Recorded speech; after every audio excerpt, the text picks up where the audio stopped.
Pagbasa mula sa ikalawang aklat ni Samuel. Noong mga araw na iyon, kinuha ni David ang kaba ng Diyos at dinala sa Jerusalem. Hindi pa man nakalalayo, nakaka-6 na hakbang pa lamang ang mga may dala ng kaban, pinahinto na sila ni David at naghandog sila ng isang toro at isang pinatabang tupa. Isinuot ni David ang isang linong ephod at nagsayaw sa harapan ng Panginoon. Habang lumalakad ang mga Israelita, nagsisigawan sila sa tuwa at hinihipan ang mga trompeta. Ipinasok nila sa tolda ang kaba ng Panginoon at inilagay sa lugar na nakalaan dito. Si David na may muling nagsunog ng mga handog sa harapan ng Panginoon. Pagkatapos, binasbasan niya ang mga tao sa ngalan ng Panginoon. Bago nagsiuwi, lahat ng mga Israelita ipinakain ng tinapay, karne at pasas. Ang salita ng Diyos. Sino ang haring dakila? Siya'y ang Diyos na lumikha. Ang pintuang luma ay buksan ng lubos, ang dakilang hari ay doon papasok. Sino ang haring dakila? Siya'y ang Diyos na lumikha. Siya ay ang dakilang talaga, saan mang labanan tagumpay ay kanya. Sino ang haring dakila? Siya'y ang Diyos na lumikha. Ang pintuang luma ay buksan ng lubos, ang dakilang hari ay doon papasok. Sino ang haring dakila? Siya'y ang Diyos na lumikha. Ang dakilang hari, sino bang talaga? Makapangyarihang Diyos at hari siya. Sino ang haring dakila? Siya'y ang Diyos na lumikha. Ang mabuting balita ng Panginoon ayon kay San Marcos. Noong panahong iyon, dumating ang ina at mga kapatid ni Jesus. Sila'y nasa labas ng bahay at ipinatawag siya.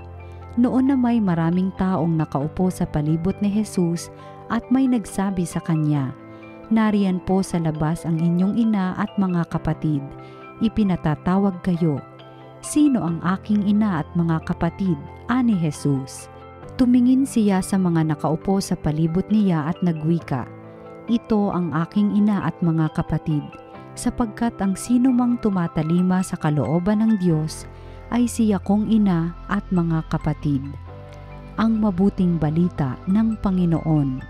Pinupuri ka namin, Panginoong Hesukristo.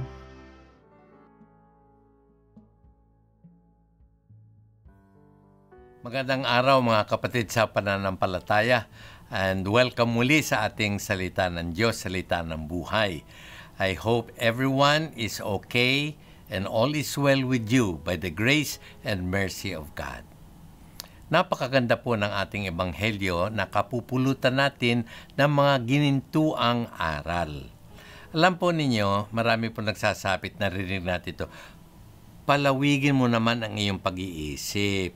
Palawigin mo naman ang iyong mga relationships para dumami ang iyong kaibigan at dumami ang iyong kaalaman. Palawigin mo. Yun. Sa ibig sabihin ay extend, enlarge. Yan. Ganyan po ang tema ng Ebanghelyo sa araw na ito. Ini-enlarge ng Panginoon ang ating kalagayan bilang mga anak ng Diyos. We are all children of God. Sa paanong paraan? Ganito po ang pinaka-background nito. Isang araw, dumating po ang Mama Mary kasama ang kanyang mga kamag-anakan upang siguro gustong makita si Jesus. Busy si Jesus, nangangaral, nagpapagaling, nagpapalayas ng demonyo, and so on. At nagtuturo tungkol sa karya ng Diyos. Biglang dumating ito. Di nagpasabi sila, "Andito kami, Mama Mary, nandito kami. Gusto ka naming makita." Ngayon,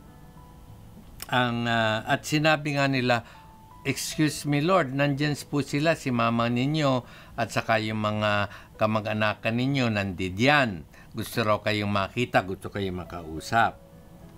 Ngayon, expected natin na dali-daling mag-excuse muna ha, nandiyan si mami, nandiyan ang aking mga kamag-anakan, excuse muna ha, babalik ako sa inyo. Pero hindi po yan ang nangyari. Ano ang sinabi ng Panginoong? Sino ang aking ina at sino ang aking mga kapatid? Ayan. At tumitingin siya sa kanyang paligid na naroon ang napakaraming mga tao at sinabi niya, ito ang aking ina, ito ang aking mga kapatid, sapagkat ang sino mang sumusunod sa kalooban ng aking Ama sa langit ay ang aking kapatid na lalaki, kapatid na babae, at ang aking ina. So, in-enlarge ng Panginoon ang kaisipan tungkol sa children of God. All of us, lahat tayo ay mga anak ng Panginoon Diyos. At ang identification natin bilang mga anak ng Diyos ay kung susundin at sumusunod tayo sa kalooban ng Panginoon. Ayun. Katulad ng isang nanay, sabi nung anak na babae, I love you, mommy, I love you, mommy, I love you, mommy.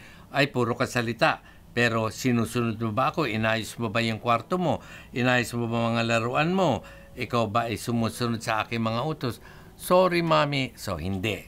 So, ang pinaka-identification ng tunay na anak ng Diyos ay ang pagsunod sa kalooban ng puong may kapal. Ngayon, merong mga kontrabida na nagsasabi, tinan mo ikayan, tinan mo itinatwa ni Jesus ang kanyang sariling ina at mga kamag-anakan. Ay, hindi po. Hindi po. Jesus did not reject his mother because sa totoo lamang, sinabi ng Panginoon, ang sino mang sumusunod sa kalooban ng aking Ama sa langit ang siyang tunay kong ina at mga kapatid.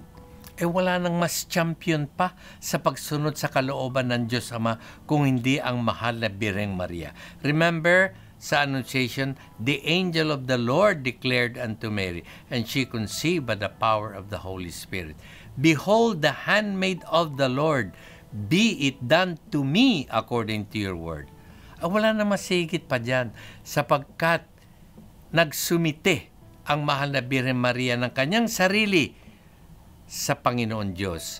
Your will be done according to the word message by the angel. Kaya mga kapatid sa pananampalataya, gawin nating ehemplo si Mama Mary. Gawin nating inspirasyon si Mama Mary sa pagsunod sa kalooban ng Ama. Upang sa ganon, tayo ay mapapilang lagi sa mga inaalihan ng Diyos Espiritu Santo, minamahal ni Hesukristo na ating kapatid at pinagpapala ng Diyos Ama sa langit. Si Hesukristo mismo, sumunod sa kalooban ng kanyang Ama, not my will but your will be done. At ang ating ehemplo, gaya na sinabi ko, Mama Mary, pray for us. Tulungan mo kaming sumunod lagi, katulad mo, sa kalooban ng Diyos Ama, nang kami laging mapabilang at makilala bilang mga tunay na anak ng Diyos, puong may kapal, ngayon at magpakailanman. Amen.